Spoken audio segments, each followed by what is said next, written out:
আহ, আমার সামনে বাংলাদেশের ভবিষ্যৎ বসে আছে। আমরা অতীত হয়ে যাচ্ছি। তো আমি যেহেতু অতীত হয়ে যাচ্ছি আস্তে আস্তে আমি ভবিষ্যতের কাছে জানতে চাই। অতীত নিয়ে কথা বলে লাভ নেই। অতীত নিয়ে কথা বললে তো আমরা এগোতে পারবো না, আমাদেরকে ভবিষ্যৎ নিয়ে আলাপ করতে হবে। তো আমার মনে হয় আমি যত না বলতে চাই তার থেকে বেশি আমি আপনাদের কাছ থেকে শুনতে এবং জানতে চাই। তো আপনাদের পক্ষ থেকে শুরু হোক আলোচনাটা। মাইকে নিয়ন্ত্রণ করবে আমি জানি না। মাইক রয়েছে আমাদের নির্দিষ্ট স্থানে। শিপন কোথায়? শিপন ঢুকেছে? শিপন এদিকে আসো, তুমি মাইকটা দিবা। কে দাঁড়ালো? মাইক্রোফোনের জন্য সাহস কোথায়? সাহস তুমি আসো। আমাদের ছয়জন নির্ধারণ করা আছে মাইক্রোফোন দেওয়ার জন্য। তারপর শাওন 6 জন নির্ধারিত না, অনির্ধারিত দিতে হবে না, নির্ধারিত থাকতে হবে। ওপেন থাকতে হবে। মানে ভিসি হিসেবে আপনি বলে দিতে পারেন কার কাছে মাইক দেবে।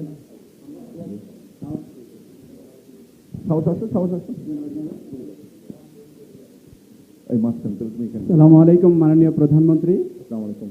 আমি মুবাশশিরুজ্জামান হাসান, ইসলামী ইতিহাস ও সংস্কৃতি বিভাগে স্নাতকোত্তর অধ্যয়ন করছি। মাননীয় প্রধানমন্ত্রী, আমাদের ঢাকা বিশ্ববিদ্যালয়ের কেন্দ্রীয় লাইব্রেরি এবং আমাদের প্রত্যেকটি হলের রিডিং রুমে আমাদের একটি সিট নেওয়ার জন্য আমাদের প্রায় প্রতিদিনই যুদ্ধ করতে হয়।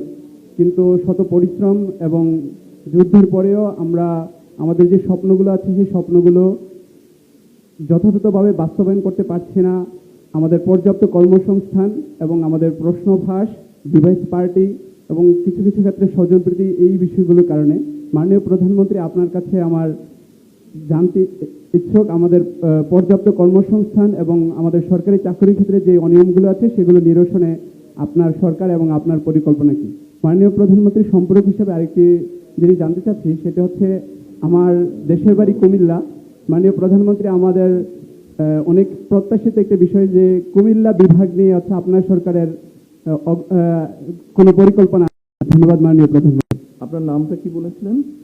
মাননীয় প্রধানমন্ত্রী মুবাশশিরুজ্জামান হাসান। মোবাশ্বের। জি মাননীয় প্রধানমন্ত্রী। Thank you. পরবর্তী যারা বলবেন দয়া করে মাননীয় বলার দরকার নেই, শুধু প্রাইম মিনিস্টার বললেই হবে। ইট সাউন্ডস মোর স্মার্ট, তাই না? আচ্ছা মোবাশ্বের, আপনি বেশ অনেকগুলো প্রশ্ন করেছেন। প্রথমত বোধহয় আপনার হলের থাকার সময় বিষয়টা বোধহয় বলেছেন নাকি? মাননীয় প্রধানমন্ত্রী, আমাদের যে ঢাকা বিশ্ববিদ্যালয়ের কেন্দ্রীয় লাইব্রেরি এবং আমাদের যে রিডিং রুমগুলো আছে হলগুলোতে, সেই হলগুলোতে মাননীয় প্রধানমন্ত্রী আমি আমাদের পর্যাপ্ত সিট পাই না। তারপরে হচ্ছে আমরা বসি